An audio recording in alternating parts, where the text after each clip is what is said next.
Hey guys, so I am here with another book review. I just finished, what was it, 2 days ago? What day is it now? I'm just losing all track of time. Anyway, I think it was about 2 days ago that I finished Natasha Preston's latest book called The Island. And it is about a social media influencer who is invited to this island that this millionaire, like multi-millionaire, has decided to put together. And it's supposed to be, basically an amusement park for insanely rich people. And they are going there, the main character influencer, whose name is Paisley, as well as several others, are going to this island to preview it for a weekend and be able to take as many videos and get as much stuff as they want for their channels to promote this thing. Well, there is limited staff. There's a cook, there's the millionaire's assistant. The millionaire is named Malcolm, the assistant is named Camilla, the cook is named Kenna, and then there are, I think, just 2 security guards named Reeve and Gibson.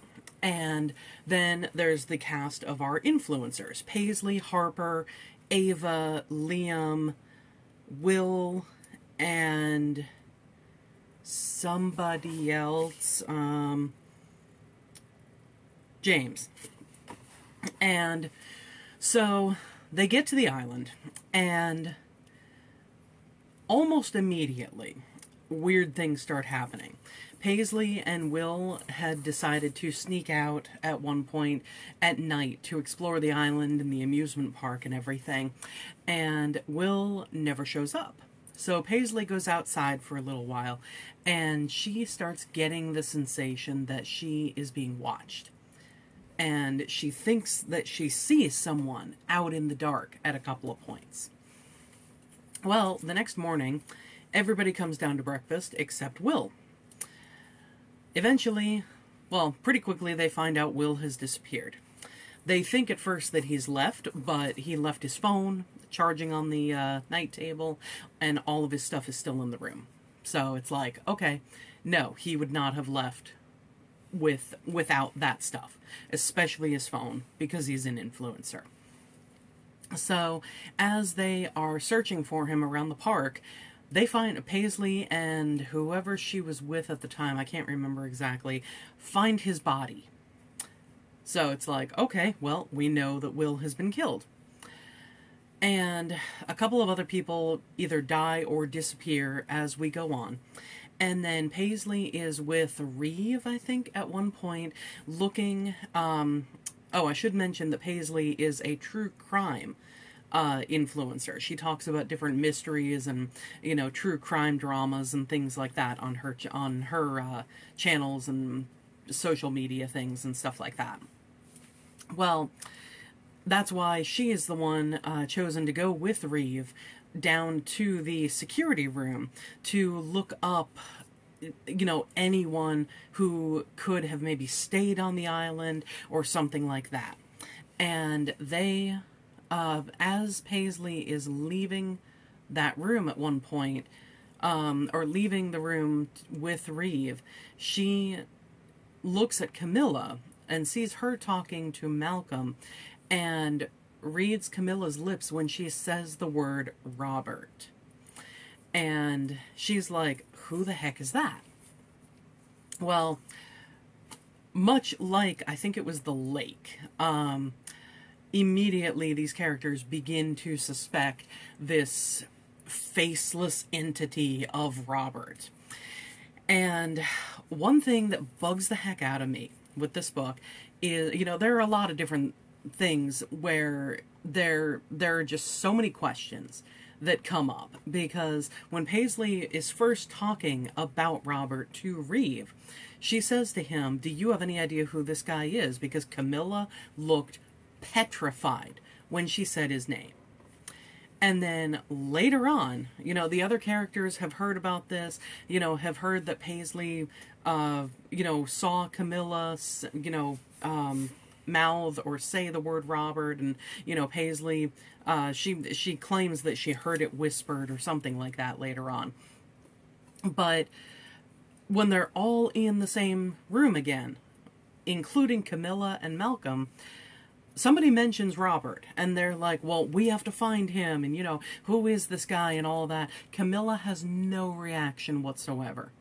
And it's like, okay, if she's connected to this person somehow, and this person really is the one doing this stuff, why the heck wouldn't she absolutely freak out and be like, where did you hear that name? Why did you say that name? You know, like, what? There would be some kind of question. There would be some kind of panicked reaction. And yet there's nothing. She just, at one point, you know, says, oh, okay, well, I'm going to go and check out this thing. And then Paisley is like, oh, did you see how quickly she got out of here after his name was said? And it's like, she had no reaction to his name. Are you kidding me? And there were other things. Like, okay, so it turns out that, again, spoilers, like I said, you know, this is a spoiler-filled video for this book. It turns out that Liam is the one who is killing people. And it's just such a convoluted thing. Because the whole thing is that Liam is Camilla's son, and his full name is Robert Liam Jenkins. But he is Camilla's son, and Camilla and Malcolm are brother and sister. Malcolm is Liam's uncle. And it turns out that Malcolm and Camilla's parents, Malcolm and Camilla's I cannot talk today. Liam's grandparents, Malcolm and Camilla's parents, were complete assholes who basically only valued having a son. So despite the fact that Camilla spent her life trying to gain their approval and, you know, getting a good degree and stuff like that, and good degree is specifically mentioned when Liam is talking about the whole thing, the parents never cared. They left everything to Malcolm and basically told Camilla, too bad, you know, yeah, you work for our company, but we're not letting you go higher than mid-management. So Camilla, basically, everyone who knows her knows that she comes from this rich family, and she's living beyond her means to keep up the appearances that, yes, she's rich too. Now, I have several questions about this. One, why did she put up with being held down like that? Two, she went to college, she got a good degree. Why didn't she get another job? Why didn't she start working for another company where she actually could get higher than middle management and maybe have that money behind her instead of living beyond her means just to keep up appearances? There's just so much that doesn't make sense. And then, you know, why was Liam bothering to kill the other social media influencers? You know, it's like, why not? You know, I get the whole idea of, oh, I'm gonna ruin Malcolm. But it's like, why not? You know, if he's so bent out of shape that his mother got nothing from his grandparents and his uncle got everything and basically turned his back on the two of them, why not just off Malcolm after forcing him at gunpoint or knife point or something like that to write up a will that says, I bequeath everything to Camilla and her son?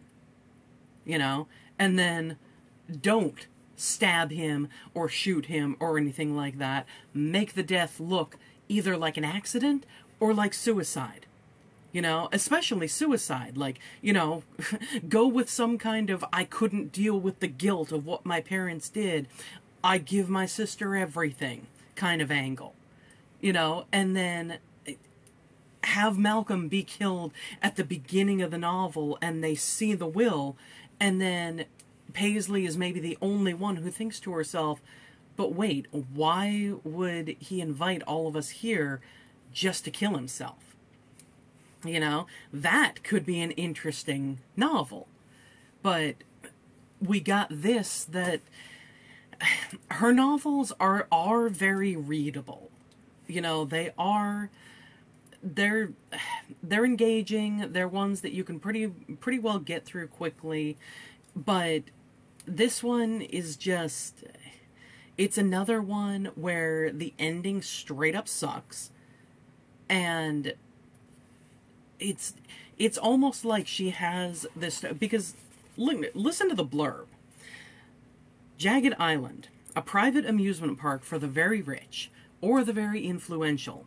Liam, James, Will, Ava, Harper, and Paisley, social media influencers with millions of followers, have been invited for an exclusive weekend before the park opens. They'll create posts and videos for their channels and report every second of their VIP treatment. When the teens arrive, they're stunned. The resort is even better than they imagined. Their hotel rooms are unreal, the park's themed rides are incredible, and the island is hauntingly beautiful. Their jam-packed schedule seems to cover every moment of their visit. But soon they realize that something's missing. Getting off the island alive. That is an interesting premise. And then what we get is basically little better than a first draft plotted novel. You know, how did editors looking at this thing go, yep, this makes sense, let's put it out there? It just, there's so many things that, you know, just make a few small changes, make the story tighter, and it could work so well. And then once again, the ending, much like The Fear, much like it's just a lot of her books, just, it's like she reached a deadline or something like that and went, oh well, can't write anymore, and just ended it with the sentence that she was on. Because the ending has Paisley and some of the other characters starting a fire in the hopes of making a big enough blaze that it will be seen by the mainland and rescuers will come. Well, that's exactly what happens. But Paisley and Reeve are fighting off Robert at the end as the boat is approaching. And they think that they have gotten away from him, and they're running down the dock to the rescue boat, and they're about to get in, when all of a sudden, let me read you the last sentence. Let me see. Reeve wraps the rope, and we're just about to jump on the boat when something slams into me. I scream as Robert grabs me from behind. His arms clamp around my waist. The last thing I see before I'm dragged underwater is Reeve's horrified expression. And that's how it ends. And it's like, really? You couldn't have just... That could be tweaked so easily to give an actual ending. You could have Robert be killed by the battle, basically, that they just had. They brought something down on him or something like that. I don't exactly remember. But, you know, have him die there. And then have Reeve and Paisley get into the boat, and they're, they are sailing away from the island. Sailing isn't the right term. It's not a sailboat. But, you know, they are heading away from the island, and she looks back, and if you want to put some kind of twist ending kind of thing there, have Paisley think that she sees someone stand up amidst the blaze that is still happening on the island because of the fire.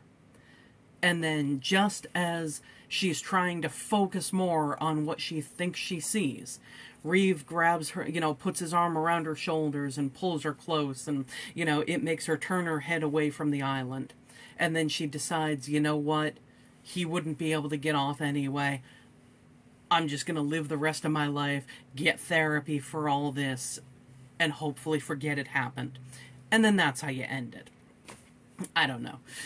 Somebody else can probably come up with a better idea with it, but still, that would be a better ending than what we got, where it basically, that feels like an end of chapter cliffhanger. And it frustrates the heck out of me that she repeatedly does this with the books. I wish that she would go back to the way that she wrote ones like Awake or The Cellar, because those were really good. Those had the definite plots and, you know, more tight writing and better endings. Heck, endings that were actually endings. Anyway, that's enough of a rant from me. I don't know, I can't say that I recommend it if you want to read a great book, but I also kind of do recommend it if you want to rage read something, which is kind of what keeps me reading her books. Anyway, hope you enjoyed the videos, guys. Thanks for watching. Bye.